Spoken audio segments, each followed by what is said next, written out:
बिस्मिल्लाहिर्रहमानिर्रहीम। अस्सलामु अलैकुम। मैं हूं मुदस्सिर शाही एडवोकेट और आप देख रहे हैं लीगल इश्यूज़। जैसे कि रूटीन चल रही है जी, हमारा चीफ़ मिनिस्टर पंजाब का इलेक्शन था, कंट्रोवर्सी उसमें हो गई कि काफ लीग के 10 वोट हमने काउंट करने हैं या नहीं करने। कंट्रोवर्सी चल रही थी। आज सुप्रीम कोर्ट के अंदर हेयरिंग थी और सुप्रीम कोर्ट के अंदर मेन जो मुद्दा था कि उसको लेके कि ये काउंट होने चाहिए, नहीं काउंट होने चाहिए, इसको छोड़ के इससे आगे एक स्टेप चला गया। जैसे हमारी लास्ट वीडियो में हम डिस्कस किया था कि ऐसा होगा, बिल्कुल वैसा ही हुआ कि ज़्यादा फोकस इसी चीज़ पे रहा कि आप जनाब फुल कोर्ट के अंदर ये मामला ले जाएं। फुल कोर्ट ये होती है कि सारे जजेस, सुप्रीम कोर्ट के जितने भी 17 जजेस हैं, सारे के सारे आके लाइन में बैठें और फिर केस सुने, तो फिर जो बात बनेगी एतमाद होगा। और सारा ये नहीं किसी एक पार्टी, बल्कि पीडीएम की तमाम जितनी भी थी जमातें, उन सब ने मिल के इत्तेहाद था, सभी का यही मौक़िफ़ था। हर किसी ने अपने अपने अंदाज़ में ये बात करने की कोशिश की कि हमारी भी यही सबमिशन है, हमारी भी यही दरख्वास्त है कि इसके लिए फुल कोर्ट तश्कील दी जाए। इस पे सारा फोकस तकरीबन सारा दिन इसी पे गुजर गया। अब आके कुछ देर पहले इस पर डिसीजन हुआ है तो सुप्रीम कोर्ट ने रिफ्यूज़ कर दी, मुस्तरद कर दिया सबकी ये वाली दरख्वास्त के फुल कोर्ट। इस पे कहा भी, चीफ़ जस्टिस साहब ने कहा कि देखिए, हमें तारीख़ के अंदर ये भी मिलता है कि हमने वज़ीर आज़म को भी घर भेज दिया था, तो वो 5 जजेस बैठे हुए थे। आप कहते हैं कि छोटा सा इशू, अगर बहुत पेचीदा कोई इशू होता ना, मसला बड़ा दिक्कत वाला, तो फिर हम इसके लिए गौर कर सकते थे। ये डिस्क्रिशन होती है सुप्रीम कोर्ट के चीफ़ जस्टिस की कि वो तश्कील दे ना दे, लार्जर बेंच बनाए, फुल बेंच बनाए, वो जनाब फुल कोर्ट इसके लिए बना दे। ये उसका सोल डिस्क्रिशन होती है कि अगर वो समझे कि इस नौइयत का मामला, तारीख़ में अगर आप गौर करें तो मेरा ख़्याल है कुछ 4-5 केसेस में ही बना है आज तक, नॉर्मली नहीं बनता। 15 दफ़ा इसकी दरख्वास्त दी गई, मुस्तरद ही हुई है हमेशा।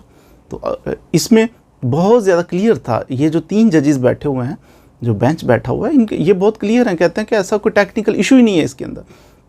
कॉन्स्टिट्यूशन के 63 के अंदर वाज़े तौर पे लिखा हुआ है कि पार्लिमानी पार्टी, यानी जो लोग मुंतखब हो के, लोगों के वोट लेके जीत के तो पार्लियामेंट के अंदर पहुँचे हैं, तो किसी पार्टी के वो वाले जो मेंबर हैं ना, वो डिसाइड करते हैं। अब यहाँ पे इशू ये अराइज़ हो गया कि वो वाले जो मेंबर हैं, इनका वो पार्टी जो हेड है, वो तो पूरी पार्टी का हेड है ना, पूरी पार्टी का जब हेड है तो बेशक वो पार्टी हेड है, तो वो अगरचे इलेक्टेड मेंबर भी ना हो, वो असम्बली में पहुंचा ही नहीं, वोट ही नहीं उसने लिए, वो हार गया है, घर बैठा हुआ है, तो क्या फिर भी वो इलेक्टेड मेंबर्स हैं, इनके ऊपर हुक्मरानी करेगा और जो उनकी राय के, सबकी राय के ख़िलाफ़ बात कर देगा, तो ये सारे पाबंद होंगे? ये इशू भी रिजॉल्व होना है, इसके ऊपर बात करनी, लेकिन बहुत ज़्यादा पेचीदा नहीं समझा जा रहा। कोर्ट इसको समझ रही है कि ये क्रिस्टल क्लियर बात है कि पार्लिमानी जो पार्टी है, जो इलेक्ट हो के किसी पार्टी के मेंबर असेंबली में आके बैठ गए हैं, इनकी डिस्क्रिशन है कि ये तय करेंगे, ये फैसला करेंगे कि किसको वोट कास्ट करना है, किसकी फेवर में करना है, किसकी फेवर में नहीं करना। ये डायरेक्शन जो देनी है ना, ये पार्लिमानी जो पार्टी है, ये पार्लिमानी पार्टी देगी, इसके अंदर से ये फैसला होगा। हाँ, उसके बाद ये इन्होंने डायरेक्शन अब डिक्लेयर करना है, अगर किसी चीज़ को ये डायरेक्शन दे सकते हैं ना, डायरेक्शन इन्होंने डिक्लेयर करना है। अगर कोई वायलेशन करता है तो वायलेशन की सूरत में फिर डिक्लेयर, फाइनल डिक्लेरेशन देगा, तो वो देगा पार्टी का हेड। अगर जो इलेक्टेड है नहीं है, उसमें कंट्रोवर्सी नहीं है कि फाइनल वो करेगा कि अगरचे इन बंदों ने हमारी पार्टी के जो डिसीजन था उसके ख़िलाफ़ इन्होंने वोट अगर कास्ट किया, अब इनको सज़ा मिलनी चाहिए, नहीं इलेक्शन कमीशन में जाना चाहिए या नहीं जाना चाहिए। ये इसकी डिस्क्रिशन है पार्टी हेड की। बज़ाहिर इसमें बहुत ज़्यादा कंट्रोवर्सी नहीं लग रही। 18वीं तरमीम के बाद पार्लिमानी पार्टी, यानी जो लोग मुंतखब हो के वोट लेके जीत के पहुंच गए असेंबली के अंदर, वो लोग, वो अलग चीज़ बन गई। वो डिसाइड करेंगे कि अब असेंबली के अंदर क्या करना है, मशावरत के साथ। अगर उनमें कोई हैंकी फैंकी करता है तो फिर पार्टी हेड की तरफ रुजू किया जाएगा और वो लेटर लिखेगा कि जनाब इलेक्शन कमीशन को इसका कुछ हल निकालें।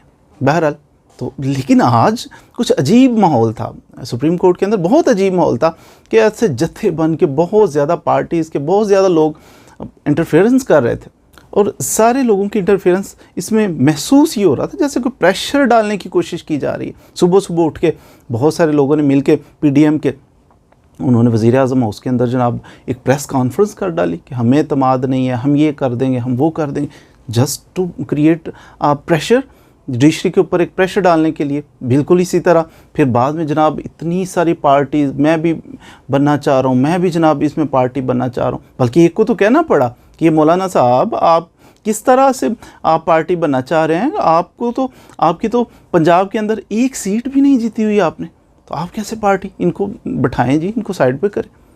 अगर इंसल्टिंग था, लेकिन क्या एक अजीब सा माहौल बन चुका था। अब वकील साहब हैं, कोई केस हो, मर्डर केस के अंदर किसी बंदे को सजाए मौत हो चुकी हो ना, एक वकील साहब पेश होते, इधर लाइनें लगी हुई थी वकला की, और फिर उन लाइनों के साथ साथ सुप्रीम कोर्ट के जो सदर हैं, प्रेसिडेंट सुप्रीम कोर्ट, वो जनाब सुप्रीम कोर्ट बार के प्रेसिडेंट, वो पेश हुए, और सिर्फ अकेले पेश नहीं हुए, मौजूदा प्रेसिडेंट अपने साथ उन्होंने प्रीवियस को साबका कोई 6 सदूर को साथ अपने पेश कर लिया, ये भी साबका सदर, ये भी।